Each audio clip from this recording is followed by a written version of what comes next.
दोस्तों, यदि आप बिहार बोर्ड से 2024 इंटर परीक्षा देने वाले हैं तो ये वीडियो आपके लिए बड़ा ही इंपॉर्टेंट होगा।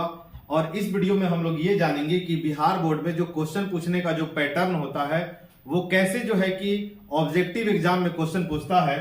जैसे कि ये जितना भी चैप्टर लिखा हुआ है ये सभी का सभी चैप्टर गद खंड का है। जैसे आप बुक पढ़िएगा तो उसमें एक गद खंड आता है और एक जो है कि पद खंड आता है और एक जो है कि उसमें प्रतिपूर्ति है।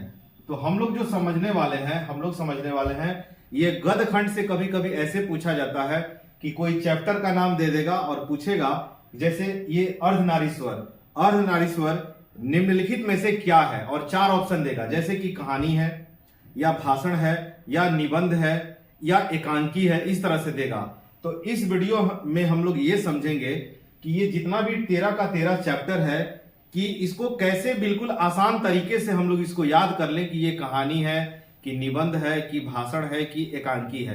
परीक्षा में ऐसे होता है कि हम लोग इसको रट लेते हैं, जैसे बातचीत निबंध है, उसने कहा था कहानी है, संपूर्ण क्रांति भाषण है, अर्धनारीश्वर निबंध है। इसको तो हम लोग ऐसे याद कर लेते हैं, लेकिन होता क्या है कि परीक्षा में हम लोग उसको कंफ्यूज होकर के और आंसर कुछ लगाना होता है, आंसर कुछ लगा देते हैं। तो इस वीडियो में हम लोग एक ट्रिक समझेंगे और ये ट्रिक जो है कि बिल्कुल जबरदस्त ट्रिक होगा और इस ट्रिक के माध्यम से आप आसानी से समझ जाइएगा कि 13 चैप्टर में से कौन सा चैप्टर क्या है।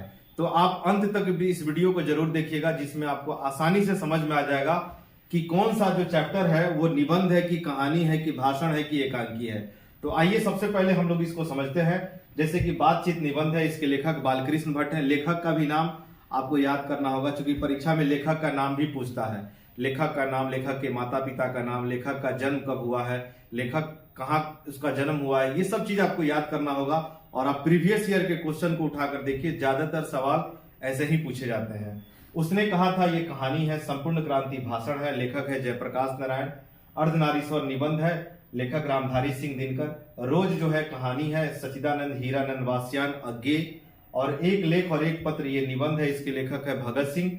और ओ सदानीरा का ये निबंध है, ये इसके लेखक है जगदीश चंद्र माथुर। सिपाही की माँ एकांकी है, लेखक है इसका मोहन राकेश। और प्रगीत और समाज ये निबंध है, इसके लेखक है नामवर सिंह। हंसते हुए मेरा अकेलापन ये डायरी है और इसके लेखक है मलयज। और अगला है जूठन दलित आत्मकथा है, इसके लेखक है ओम प्रकाश वाल्मीकि। तिरिच कहानी है, इसके लेखक है उदय प्रकाश। और शिक्षा जो है कि शिक्षा शास्त्र है और लेखक है जे कृष्ण मूर्ति। तो इस तरह से तो सबको याद करता है, लेकिन हम लोग इस क्लास में एक ट्रिक समझेंगे और आप देखिएगा कि उस ट्रिक के माध्यम से सबको जो है बिल्कुल आसानी से ये समझ में आ जाएगा कि ये कहानी है कि निबंध है कि एकांकी है या शिक्षा शास्त्र क्या है।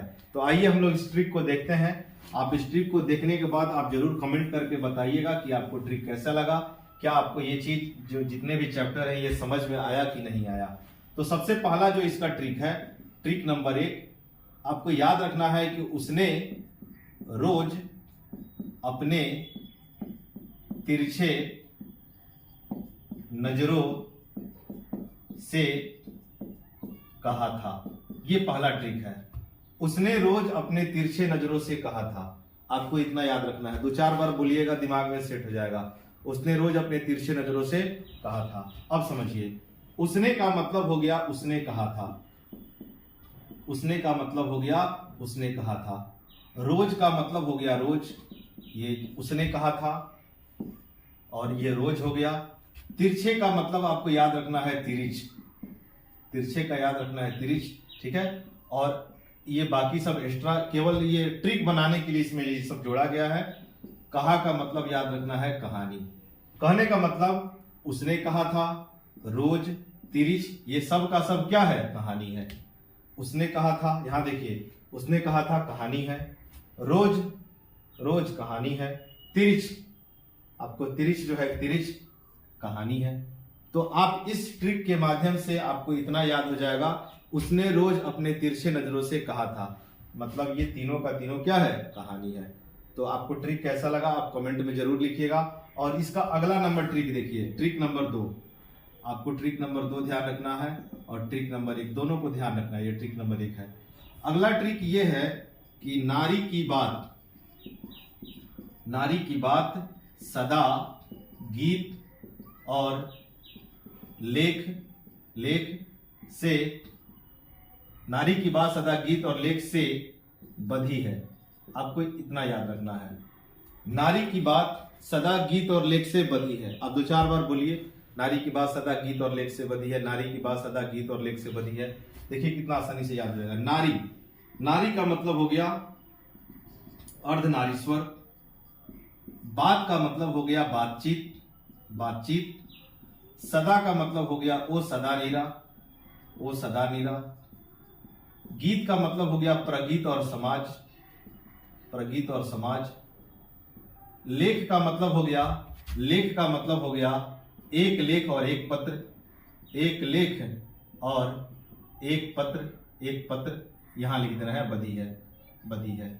एक लेख और एक पत्र, लेख का मतलब हो गया एक लेख और एक पत्र, और एक पत्र, ठीक है। अब बधी का मतलब हो गया निबंध, बधी का मतलब क्या हो गया, निबंध हो गया, बधी का मतलब हो गया निबंध, यहां लिख दे रहे हैं बधी है, तो बधी का मतलब हो गया निबंध, ठीक है।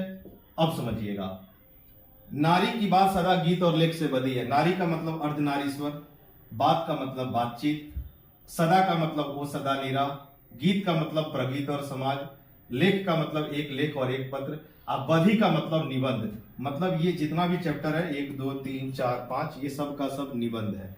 अब देखिए, बातचीत, बातचीत क्या है, निबंध है। अर्धनारीश्वर, अर्धनारीश्वर क्या है, निबंध है। ओ सदा नीरा, ओ सदा नीरा क्या है, निबंध है। प्रगीत और समाज, प्रगीत और समाज क्या है, निबंध है। एक लेख और एक पत्र, एक लेख और एक पत्र क्या है, निबंध है। तो समझ में आ गया होगा ये दोनों ट्रिक। अब देखिए अब बच क्या रहा है, अब जो बच रहा है उसको समझा जाए। जैसे बच रहा है क्या, जयप्रकाश नारायण का संपूर्ण क्रांति, एक ये बच रहा है संपूर्ण क्रांति, तो आपको याद रखना है ये भाषण है, संपूर्ण क्रांति भाषण है। फिर आपको क्या बच रहा है, सिपाही की मां, सिपाही की मां, सिपाही की मां। संपूर्ण क्रांति सबको याद है कि संपूर्ण क्रांति का जो भाषण है जयप्रकाश नारायण ने 5 जून 1974 को ये इसका भाषण दिया हुआ था। सिपाही की मां ये एकांकी है, इसको कैसे याद रखा जाएगा, जैसे कि अगर किसी का बच्चा सिपाही में चला जाता है, सिपाही में भर्ती हो जाता है फौज में, सेना में, तो उसकी मां एकांत में रोते रहती है, एकांत में रोते रहती है, एकांत में रोती रहती है। तो आपको ऐसे याद रखना है, सिपाही की मां एकांत में रोते रहती है, मतलब वो एकांकी है, ठीक है। अगला है शिक्षा, शिक्षा जो है कि शिक्षा शास्त्र है, शिक्षा शास्त्र है, ठीक है। और एक बच क्या रहा है, एक बच रहा है जो आपको ये जूठन बच रहा है, जूठन। तो आपको ऐसे याद रखना है जूठन, तो जूठन से जूठा, और जूठा हम लोग जो है कि पहले के समाज में क्या होता था ना, जो दलित लोग होते थे उन लोग जूठा खाने के लिए देते थे पहले के समय में। तो आपको उससे ऐसे याद रखना है, जब इस कहानी को पढ़िएगा तो उसमें यह पता चलेगा कि ओम प्रकाश वाल्मीकि जो है कि बचपन के समय में, ठीक है, बचपन के समय का उनका कहानी है कि कैसे जो वो लोग, उनका परिवार दूसरे के यहाँ काम करता है और जूठा भोजन उनको मिलता है खाने के लिए। तो जूठन से याद रखना है, ये दलित आत्मकथा है, ठीक है। तो ये इस तरह से आप जो है कि आप लेखक का नाम याद कर लीजिएगा, और ट्रिक से जो है कि आप ये याद कर लीजिएगा कि ये कहानी है कि निबंध है कि भाषण है, ये आत्मकथा है कि डायरी है। और ये वीडियो आपको कैसा लगा आप कमेंट में जरूर बताइएगा, अगर अच्छा लगा हो तो प्लीज लाइक जरूर करिएगा और अपने दोस्तों में भी शेयर करिएगा, ताकि इस चैनल को जो है कि हम और आगे बढ़ा सकें। थैंक यू दोस्तों, और अगर आप पसंद आया हो तो नए हैं तो सब्सक्राइब जरूर करिएगा और बेल आइकन बटन जरूर दबाइएगा, ताकि आपको इस तरह का इंफॉर्मेशन जो वीडियो बने तुरंत आपके पास पहुंच जाए। थैंक यू दोस्तों, जय हिंद।